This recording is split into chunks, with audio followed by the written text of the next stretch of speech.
Hi అండి. నేను ఒకటి గమనించిన చేపలు పట్టడం ఎలా పడతారో దానివల్ల ఎంత కష్టం ఉంటుందో తెలుసా? నేను ఒకటి గమనించిన చూడండి. మా ఊర్లో చేపలు పడుతున్నారు. చూడు వాళ్ళు ఎంత ప్రయాసపడుతున్నారో చూడండి. వాళ్ళ కష్టం ఎలా ఉంటుందో ఒకసారి మీకు చూపించడానికి ఇష్టపడుతున్నాను. చిన్నపిల్లలతో కూడా వాళ్ళు చాలా ఇష్టంగా ఈ వర్క్ చేయడానికి ఇష్టపడుతున్నారండి. కాబట్టి ఇది మీరు ఒకసారి ఇది చూపిస్తారు, నేను చాలా సంతోషపడుతున్నాను.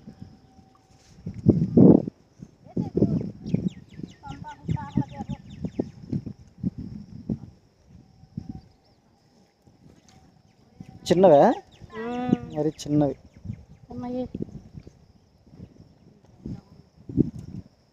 లేవా? అటు పడింది, అక్కడ ఏదో పడిందిరా.